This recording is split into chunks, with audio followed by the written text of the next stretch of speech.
subscribe to our channel and tell us where you're watching from. We love to hear your thoughts.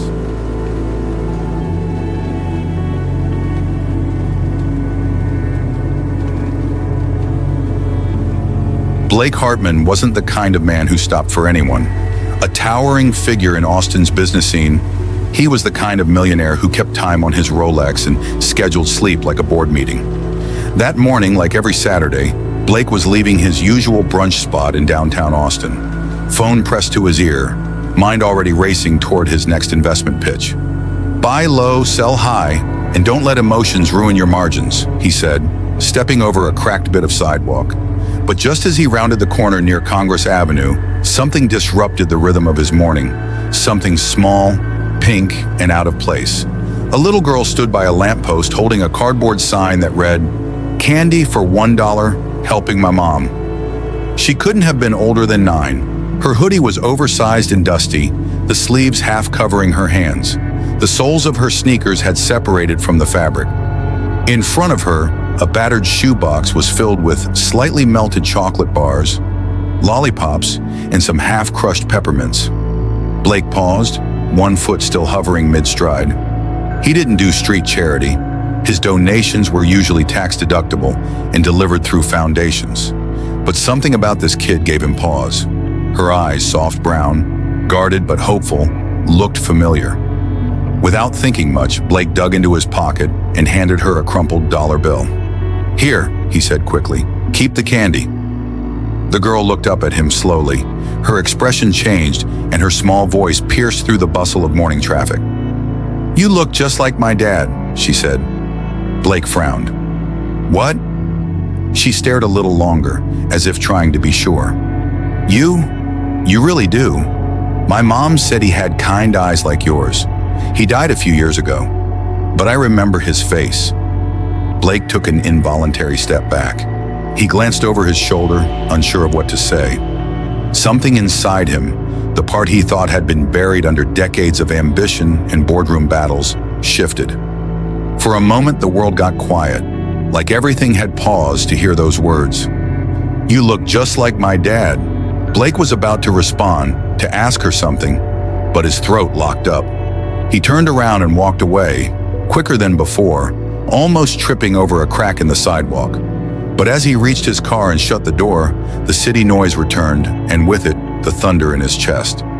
He stared into his rearview mirror, back toward the street corner, where the little girl was still offering candy with one hand and holding her sign with the other. His hands tightened on the steering wheel, that dollar bill still flickering in his memory, like a match he hadn't meant to light. Blake Hartman sat inside his parked Tesla, engine quietly humming as the world moved on without him. The heat was on, but he still felt a strange chill in his chest.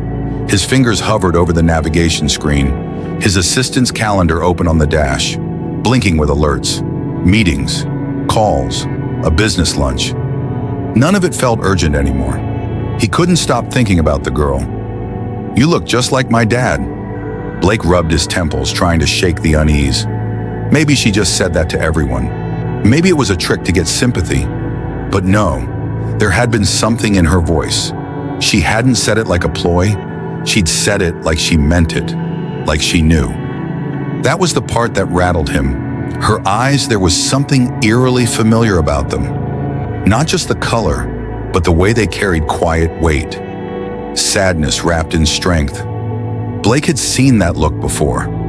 Years ago, a name stirred in his memory. Rachel Turner. It had been nearly a decade since he'd spoken to her. They'd met at the University of Texas. She was a psychology major. He was chasing finance. She was the first person who ever challenged him, really saw him. And he loved her, at least until he chose ambition over affection. She'd wanted to settle, build a life. Blake wanted skyscrapers. One night, without warning, he ended it. She cried. He didn't look back. Until now. Turner. That was the girl's last name. She'd said it on the corner when he asked. Ellie Turner. His chest tightened. Could it be Rachel's daughter? He did some rough math in his head.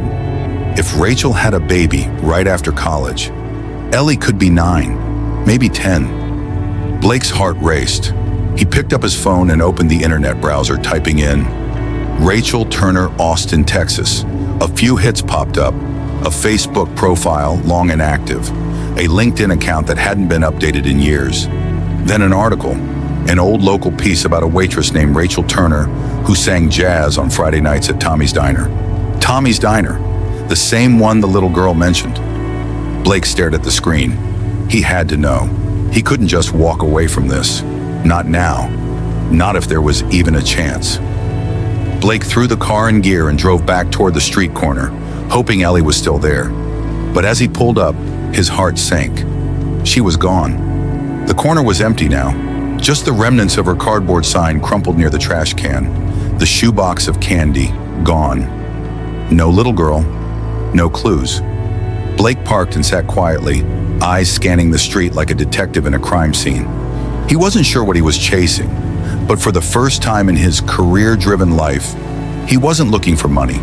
He was looking for the truth, and maybe a second chance. Blake didn't sleep that night.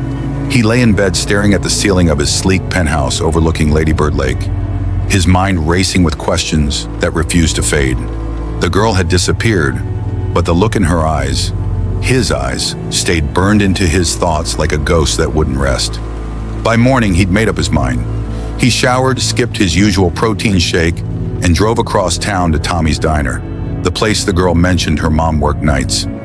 It was one of those old-fashioned spots with flickering neon lights and a cracked leather booth for every memory. Blake hadn't been there in over a decade, but it still smelled the same. Bacon grease, burnt coffee, and old jukebox tunes. He stepped inside, drawing curious glances from the early morning regulars. He looked out of place, too polished, too clean-cut. A man built for boardrooms, not breakfast counters. A tired waitress in her 40s approached, her apron stained with ketchup. "Table for one." "I'm looking for someone," Blake said. "Rachel Turner. She used to work nights here." The woman narrowed her eyes. "She still does. Should be back on shift this evening. You a friend?" "I was. A long time ago," he replied carefully. "She has a daughter, right? Ellie?" The woman softened. "Yeah, sweet girl. Smart, too. She sometimes helps Rachel out. Comes by after school." Blake nodded slowly. "You wouldn't happen to know where they live?" The woman gave him a skeptical look. "Depends who's asking." Blake hesitated, then reached into his wallet and pulled out a business card. "I'm not here to cause trouble. I just need to talk to her." She glanced at the card, then back at him. "Look, I can't give you her address, but they stay in that old duplex behind the laundromat on Maple Street. Bottom unit. She keeps a low profile." Blake thanked her and left a $100 tip on the counter before stepping back into the chilly air. He drove to Maple Street, his pulse pounding louder with every turn. The laundromat sat in a cracked lot, faded murals peeling off the walls. Behind it, two squat duplexes stood under sagging roof lines. He parked and approached the bottom unit. There was a plastic tricycle on the porch and a hand-painted rock that read, "Be kind." He knocked. No answer. He knocked again, softer this time. After a moment, the door cracked open, and there she was. Ellie. Her hoodie was different, but her eyes were the same. She stared up at him, surprised. "You came back," she said. "I had to," Blake said, his voice low. "Can I talk to your mom?" Ellie looked over her shoulder. "She's asleep. She works late." Blake crouched down to her level. "Do you remember me?" She nodded. "You gave me $1 and looked scared." Blake chuckled sadly. "I guess I was." "Why are you here?" Ellie asked. Blake took a long breath. "Because I think I might be your dad." Ellie blinked. For a second, Blake thought maybe she hadn't heard him right. But then her face changed. Curiosity gave way to a cautious kind of fear. She gripped the door tighter, like she might close it any second. "My dad is dead," she said quietly. Blake's heart sank. "I know that's what your mom told you, but I think there's more to the story." She looked up at him, unsure whether to believe or bolt. "I'm not here to scare you, Ellie," he added gently. "I just want to talk to your mom. Please." The girl hesitated, then slowly opened the door wider. "You can wait inside, but you have to be quiet. Mom gets really tired." Blake stepped in, careful not to disturb anything. The apartment was small but tidy, worn furniture, soft light, family photos taped to the wall. There were signs of struggle, but also warmth, the kind of place built by love, not money. He sat on the edge of a couch that creaked under his weight while Ellie disappeared into the back room. A few minutes later, footsteps shuffled from the hallway. And then, there she was, Rachel Turner. Her hair was longer now, pulled back into a messy bun. She wore a faded t-shirt and pajama pants, her eyes bleary but unmistakably sharp. When she saw Blake sitting in her living room, her face went white. "Blake?" He stood up slowly. "Hi, Rachel." "What are you doing here?" she asked, voice sharp with disbelief. "I saw Ellie. Yesterday. She was selling candy on the corner." Rachel's jaw clenched. She wasn't supposed to be out that long. "I gave her $1, he said softly, "and she said I looked like her dad." Rachel's eyes darted to Ellie, who stood silently near the kitchen. Blake continued, "Rachel, is she mine?" Rachel didn't answer. Instead, she walked over, pulled Ellie gently into her arms, and kissed her forehead. "I need to talk to Mr. Blake alone, sweetheart. Can you go play in your room?" Ellie nodded, still staring at Blake, and disappeared down the hallway. Rachel turned back, arms crossed, eyes guarded. "Why are you doing this now?" "Because I never knew," Blake said, his voice cracking. "You didn't tell me. I was pregnant when you left. You didn't exactly leave space for conversation. I was young, focused, stupid. I was scared," she replied, "and tired of chasing someone who didn't want a family. You said it yourself. Relationships slow you down." "I didn't mean for this to happen," he whispered. "But now that I know," Rachel's voice softened, but her face was still hard. "She's not a project, not a second chance at doing things your way. She's my daughter, and she's doing just fine." Blake nodded, tears burning behind his eyes. "I don't want to take her from you. I just want to know her." To help, Rachel stared at him for a long moment, and then quietly she said, "Help how?"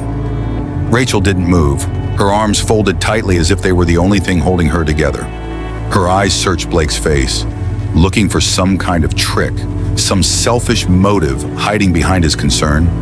But what she saw instead was something unfamiliar: regret. Real regret. "You want to help?" she said finally, her voice thin. "Where were you when I worked double shifts at 2 diners, praying my feet wouldn't give out? Where were you when Ellie got pneumonia and I couldn't afford her medication? Or when she cried herself to sleep, asking why other kids had dads who showed up for school plays?" Blake lowered his eyes. "I didn't know." "Exactly," Rachel snapped. "You didn't care to know." He took a breath. "You're right. I was selfish back then, but I'm not the same person I was 10 years ago. I've built empires, but it means nothing if I let my own child grow up without me. Let me make it right." Rachel's jaw tensed. "You think a few checks will fix this?" "No," he said, shaking his head. "This isn't about money. It's about time. I want to be there. For both of you." A tense silence followed, broken only by the quiet hum of the refrigerator. Finally, Rachel exhaled and sat on the arm of the sofa. "Look," she said, softer now, "I never wanted Ellie to hate you. So I told her dad passed away. I thought it would be easier than telling her the truth, that he walked away before she was born." Blake flinched. "I'm sorry." "She's smart, Blake. Too smart. She's going to have questions. And if you plan to stick around, you better be ready to answer them." "I will," he said firmly. "Anything she asks." Rachel gave a short nod, still unsure. One step at a time. No promises to swoop in and save the day. She's not a marketing campaign you can rebrand. "Agreed," Blake replied. Rachel glanced toward the hallway.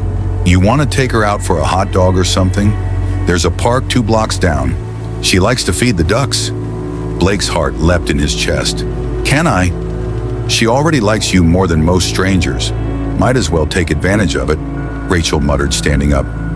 Moments later, Ellie came bounding out of her room, her eyes wide with hope. "Can I go, Mom?" Rachel smiled.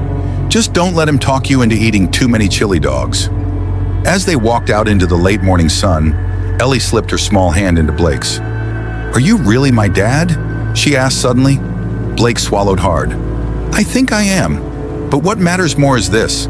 I want to be. Ellie looked up at him, her face unreadable for a moment. Then she gave a small smile. Okay.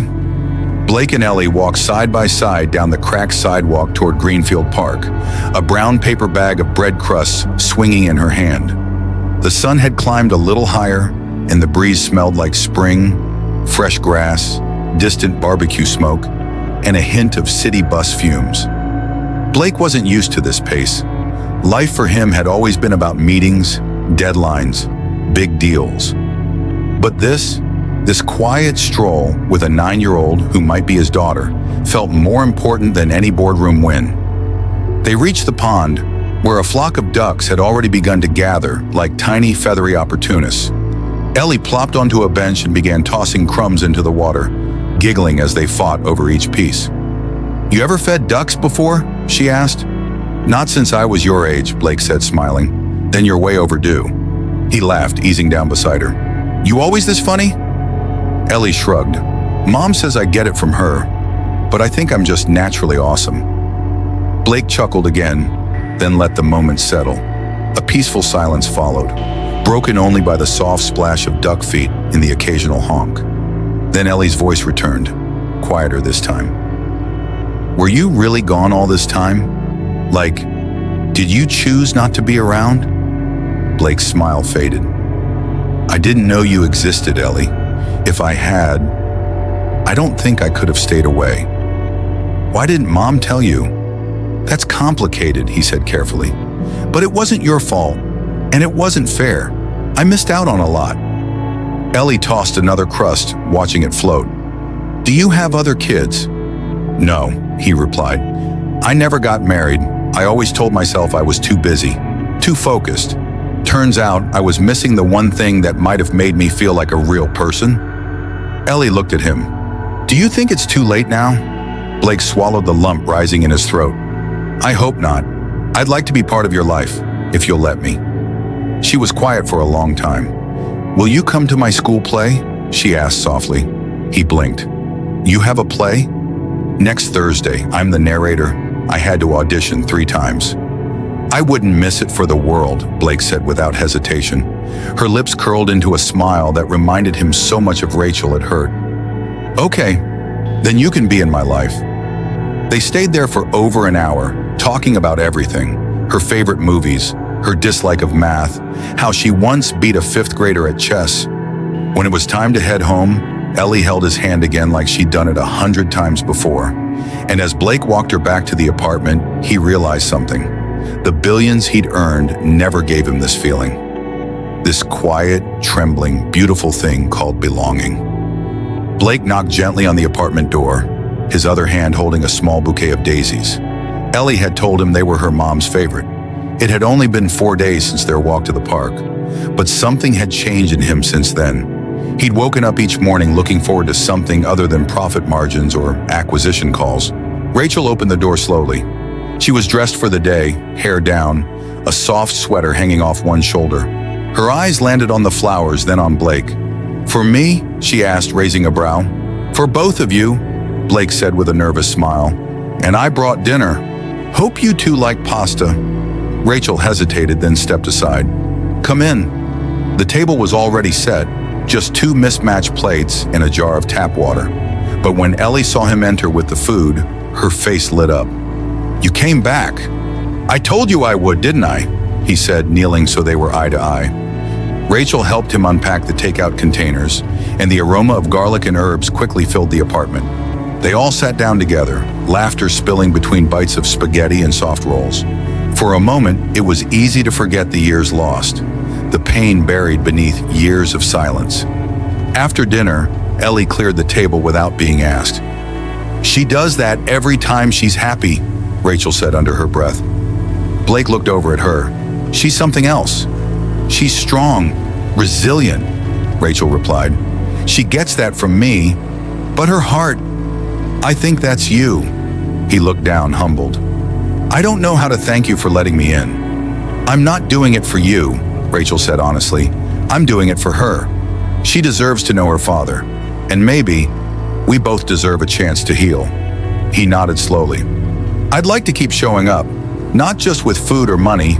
I mean, Every week, school plays, homework, doctor appointments, the hard stuff too. Rachel studied him carefully.